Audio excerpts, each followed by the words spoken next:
नमस्कार मित्रांनो, चला आजच्या या व्हिडिओमध्ये जाणून घेणार आहे की माझी लाडकी बहीण योजनेसाठी मित्रांनो फॉर्मसाठी अप्लाय करण्यासाठी सुरुवात झालेली आहे। जर मित्रांनो तुम्ही पण जर फॉर्म अप्लाय केलं नसेल तर तुम्हाला फक्त 4 ते 5 डॉक्युमेंट देऊन तुम्ही तुमचंही माझी लाडकी बहीण योजनेसाठी फॉर्म भरू शकतात। तर मित्रांनो तुम्हाला सर्वात प्रथम मी दाखवतो मित्रांनो की तुम्हाला आता ही योजनेसाठी फॉर्म कसं भरायचं आहे ते पण घरी बसल्या। तर मित्रांनो तुम्हाला सर्वात प्रथम यायचं आहे की आपल्या प्ले स्टोअरवर आल्यानंतर मित्रांनो तुम्हाला इथं नारी शक्ती दूत या ॲप सर्च करायचं आहे। मित्रांनो तुम्हाला सर्च बॉक्समध्ये सर्च केल्यानंतर मित्रांनो तुम्हाला सर्वात प्रथम जे ॲप दिसणार आहे मित्रांनो तो ॲप जी आहे मित्रांनो असं काही तुम्हाला एक लोगो दिसेल, ते लोगोवर तुम्हाला जाऊन इन्स्टॉल करून घ्यायचं आहे। असं मित्रांनो तुम्हाला थोडंफार जर लोडिंग दिसणार आहे, ती लोडिंग 10.40 MBचा ॲप आहे मित्रांनो, तो तुम्हाला डाउनलोड करून घ्यायचा आहे। ते डाउनलोड केल्यानंतर मित्रांनो तुम्हाला फॉर्म कसा अप्लाय करायचं ही पूर्ण माहिती मी आजच्या या व्हिडिओमध्ये देणार आहे। चॅनलवर जर मित्रांनो तुम्ही पण नवीन आला असताल तर चॅनलला सबस्क्राईब करा आणि बेल आयकॉन दाबायला विसरू नका, कारण असेच महत्त्वपूर्ण व्हिडिओ तुम्हाला हर रोज प्राप्त होत राहतील। तर मित्रांनो आता बघा ही ॲप डाउनलोड झालेला आहे। आता ह्याला ओपन करून घ्यायचं आहे आपल्याला सुरुवातीला। मित्रांनो कालपासून मित्रांनो हे ॲप एकदम खूप स्लो चालत होतं, आता आज दुपारपासून ही ॲप एकदम फ्रेश चालत आहे मित्रांनो। त्यासाठी तुम्हाला आज एकदम व्यवस्थित पूर्ण व्हिडिओ मी तुम्हाला बनवून दाखवणार आहे। मित्रांनो नारी शक्ती दूत हा ॲपमध्ये आपले स्वागत आहे। आता मित्रांनो जसे जसे स्टेप बाय स्टेप मी तुम्हाला पूर्ण समजून सांगणार आहे, तुम्ही पण सुद्धा ही घरी बसल्या बसल्या आपलं फॉर्म अप्लाय करू शकता। बघा आता नेक्स्ट करा, इथं मित्रांनो नेक्स्ट केल्यानंतर अजून एकदा नेक्स्ट करा, डन करा। आता मित्रांनो तुम्हाला इथं तुमचा स्वतःचा मोबाईल नंबर टाकायचा आहे। मोबाईल नंबर टाकून तुम्हाला इथं आय ॲक्सेप्ट बटनावर क्लिक करून तुम्हाला लॉग इन करून घ्यायचं आहे। चला मित्रांनो तुम्हाला मी लॉग इन करून दाखवतो। बघा मित्रांनो काही अशा प्रकारचं तुम्हाला OTP येणार आहे। आता ते OTP तुम्हाला तिथे सबमिट करून व्हेरीफाय बटनावर क्लिक करायचं आहे। बघा आता ही OTP टाकून घेऊ आपण मित्रांनो। काय OTP होतो आता मित्रांनो, तो OTP बघावं लागेल। समजा तो आपल्याला 6057 ही 4 डिजिटचं OTP असणार आहे, 6057 ही OTP व्हेरीफाय करायचं आहे। व्हेरीफाय काही केल्यानंतर मित्रांनो तुम्हाला थोडी लोडिंगसाठी ऑप्शन देईन। आता असं काही मेसेज तुम्हाला पॉपअप काही ओपन होऊन येणार आहे, त्याच्यामध्ये मित्रांनो दाखील की प्रोफाईल अपूर्ण आहे, कृपया प्रोफाईल पूर्ण करा। ओके, आपली माहिती भरण्यासाठी येथे क्लिक करा, इथं क्लिक करून घ्यायचं आहे आणि आता आपल्याला प्रोफाईल अपडेट करून घ्यायची मित्रांनो। आता जे काही आपल्या ह्याच्यामध्ये मित्रांनो आपलं नाव, डिस्ट्रिक्ट, तालुका आणि त्याची जी बी मित्रांनो निरीक्षित प्रकार जी आहे ती चूज करून घ्यायचं। आता मित्रांनो तुम्हाला आता नाव, ज्या व्यक्तीचं नाव टाकून घ्यायचं आहे।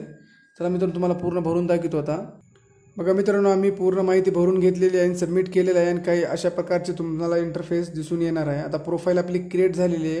आता आपल्याला मित्रांनो काय करायचं आहे, नारी शक्ती या इथं जो तुम्हाला दिसतो ऑप्शन तिथं तुम्हाला क्लिक करायचं आहे। इथं क्लिक केल्यानंतर मित्रांनो बघा आता तुम्हाला पुढची स्टेप दाखवतो।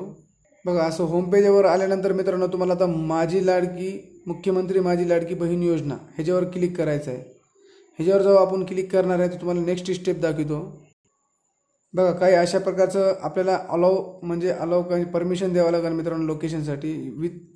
विल युजिंग धिस ॲप असं तुम्हाला एक नंबरचं परमिशन द्यावं लागेल। परमिशन दिल्यानंतर मित्रांनो फॉर अ बॅटरी एक्सप्रेस म्हणजे दुसरंच प्रॉब्लेम आहे मित्रांनो काही। आता मित्रांनो तुम्हाला इथं तुम्हाला स्वतःची पूर्ण माहिती भरून घ्यायची, जो कोणी अर्जदार असेल महिला त्याची माहिती पूर्ण भरून घ्यायची आहे। इथं तुम्हाला स्वतःचं नाव टाकायचं आहे। जे अर्ज तुम्ही पतीच्या किंवा वडिलाच्या नावाने जर भरत असेल तर इथं तुम्हाला निवडायचं आहे। इथं तुम्हाला स्वतःचं वडिलाचं किंवा पतीचं नाव टाकायचं आहे। जन्मतारीख चूज करायची आहे आणि मित्रांनो इथं तुम्हाला अर्जदार पत्ता आणि इतर माहिती, इथं तुम्हाला जिल्हा चूज करायचा आहे, गाव चूज करायचं आहे, पुन्हा अजून एकदा नगरपालिका चूज करायची आहे, पिनकोड चूज करायचं आहे मित्रांनो तुम्हाला, तुमचा स्वतःचा गल्लीचं किंवा गावाजवळचा पत्ता चूज करायचा आहे, मोबाईल नंबर टाकायचा मित्रांनो, तो तुमचा आधार नंबर आहे इथं खाली टाकावं लागेल तुम्हाला, जे काही आधार कार्ड आहे मित्रांनो तुमचं। ओके, आता मित्रांनो इथं तुम्हाला खाली ऑप्शन दिसणार, शासनाच्या इतर विभागामार्फत राबविण्यात येणाऱ्या आर्थिक योजनेचा लाभ घेत आहेत का। मित्रांनो जर तुम्ही कोणत्याही शासनाच्या जर स्कीम 1500 रुपयापेक्षा जर जास्तची स्कीम असेल किंवा शासनाची कोणती जर शासनाचा स्कीमचा लाभ घेत असेल तुम्हाला हो किंवा नाही तुम्हाला स्पष्टपणे इथं तुम्हाला सर्च करावं लागेल। सर्च म्हणजे चूज करून घ्यावं लागेल। इथं बघा मित्रांनो इथं ते विचारतो हो किंवा नाही, तुम्ही जर घेत असाल तर हो करा किंवा नाही करा। इथं नाही करत आम्ही, कारण घेतच नाही।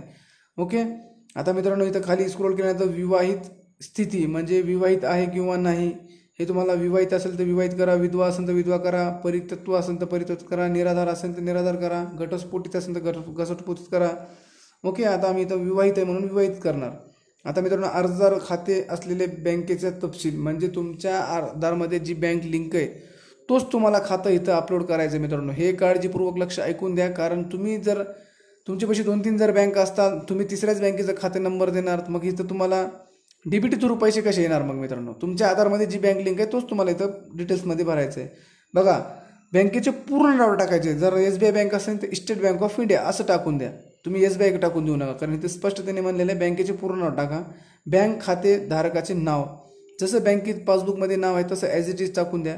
बँक खात्याचं क्रमांक म्हणजे बँक खाते क्रमांक, जो तुमचं खाते पुस्तक अकाउंट नंबर आहे तो अकाउंट नंबर टाकून द्या. व्यवस्थित चुकलं नाही पाहिजे मित्रांनो. ओके, आता खाली तोच बँकेचा IFSC कोड एक तुम्हाला मित्रांनो इथं टाकायचा आहे. आणि इथं खाली लास्ट स्टेपला काय म्हणतो, आधार क्रमांक बँक खात्यात जोडले आहे का, म्हणजे तुमच्या आधारमध्ये ही बँक लिंक केलेली आहे का, आधारला बँक किंवा आधारला बँकेला आधार कार्ड लिंक केलेलं आहे का, इथं हो किंवा नाही म्हणायचं आहे. आणि इथं आता मित्रांनो खाली जर आपण थोडं स्क्रोल केलं की आपल्याला लास्ट स्टेपमध्ये मित्रांनो इथं तुमचे खालील सर्व कागदपत्रे अपलोड करण्यात यावी. आता मित्रांनो तुम्हाला हे डॉक्युमेंटसाठी अजून एकदा समजून सांगतो की तुम्हाला आधार कार्ड अपलोड करायचं आहे एक, जो की तुमचं आधार ॲक्च्युअलमध्ये आहे. ओके, डुप्लिकेट आधार कार्ड अपलोड करू नका, कारण तिथं पुन्हा डाटा मिसमॅच होईल. आता मित्रांनो खाली अधिवास जन्म प्रमाणपत्र, इथं 2 ऑप्शन आहे मित्रांनो. आणि आता जे नवीन GR आलेले आहे त्याच्यामध्ये मित्रांनो जर अधिवास प्रमाणपत्र जर तुमच्यापाशी नसेल तर तुम्ही ते 4 डॉक्युमेंट अपलोड करू शकतात. ते कोणते तेही 15 वर्ष पूर्वीचे जुने जर 4 डॉक्युमेंट असतील तर तरच अपलोड करा. जसं की आता समजा तुम्हाला डोमोसाईलच्या बद्दल तुम्हाला म्हणलेले ओळखपत्र म्हणजे मतदान कार्ड 15 वर्ष पूर्वीचा जर असेल तर मतदान कार्ड अपलोड करा. तुमचं शाळेचा सोडल्याचा दाखला तोही तुम्ही इथं अपलोड करू शकतात, 15 वर्ष पूर्वीचा पाहिजे. राहिलं मित्रांनो दुसरं, आता तुमचा जन्माचा दाखला तोही तुम्ही इथं अपलोड करू शकतात 15 वर्ष पूर्वीचं. आणि राहिलं चौथं म्हणजे मित्रांनो तुमचं राशन कार्ड, तुम्ही राशन कार्डसुद्धा तुमचं इथं अपलोड करू शकता. ओके, नवीन GR प्रमाणे. आता खाली मित्रांनो उत्पन्न प्रमाणपत्र इथं मित्रांनो उत्पन्न प्रमाणपत्र मित्रांनो त्यांनी अजून नवीन GR मध्ये त्यांनी काय म्हणले की जर तुम्हाला उत्पन्न प्रमाणपत्र नसेल काढायचं तर तुम्ही तिथं पिवळं किंवा केशरी राशन कार्ड अपलोड करू शकता. ओके, तुम्हाला ही सुद्धा सूट दिलेली आहे मित्रांनो नवीन नियमानुसार. आता अर्जदाराचे हमीपत्र मित्रांनो ऑनलाईन भेटत आहे. त्याची झेरॉक्स किंवा PDF तुम्हाला झेरॉक्स सेंटरवर जाऊन सुद्धा भेटते. फक्त हमीपत्र ह्याचा माझी लाडकी बहीण योजनेचा फॉर्म नाही मित्रांनो. जर तुम्ही ऑफलाईन पद्धतीने जर करत असाल तर त्या फॉर्म तुम्हाला भरून घ्यावा लागेल आणि तुम्हाला अंगणवाडी सेविकेपाशी जाऊन तिथे जमा करावं लागेल. मग तुम्हाला ऑनलाईन भरायची गरज नाही. ओके, जर तुम्ही ऑनलाईन भरत असताल तर फक्त तुम्हाला इथं अर्जदाराचे हमीपत्र अपलोड करायचे, दुसरं काय अपलोड करायची गरज नाही. जे PDF आलेले मित्रांनो माझी लाडकी बहीण योजनेची त्याच्यामध्ये 2 पेज आहेत. सर्वात प्रथम अर्ज आहे आणि दुसऱ्या पेजवर हमीपत्र आहे. आता सध्या फक्त तुम्ही इथं हमीपत्र अपलोड करा. ओके, अर्ज अपलोड करायची गरज नाही, हे लक्षात ठेवा. आणि आता बँक पासबुक आपलं अपलोड करायचं आहे मित्रांनो. आता आपलं GB आधारमध्ये बँक लिंक आहे तो एकदम क्लिअर आणि स्पष्ट बँक पासबुक इथं अपलोड करून टाका. ओके, आता राहिलं मित्रांनो खाली जर आपण थोडं स्क्रोल केलं की तिथं तुम्हाला एक फोटो कॅप्चर करायचं ऑप्शन येणार आहे. ओके, थोडं वेट करायचं. तुम्ही लगेच असं खालीवरी करून तुम्हाला बॅक घेऊन टाकायचं नाही, कारण थोडं ॲप जी आहे का मित्रांनो डॉक्युमेंट अपलोड करण्यासाठी काही मिनिटाचं समय घेते, वेळ घेतो. ओके, तुम्ही जर खाली स्क्रोल केलं 1 मिनिटानंतर की तुम्हाला तिथं खाली एक लाईव्ह फोटो कॅप्चर करण्यासाठी एक ऑप्शन दिसेल. तिथं कॅप्चर करून घ्या फोटो लाईव्ह व्यक्तीचं म्हणजे महिलेचं, जो कोणती 21 ते 65 वर्षाच्या आत जी महिला आहे त्याचं फोटो कॅप्चर करून घ्या.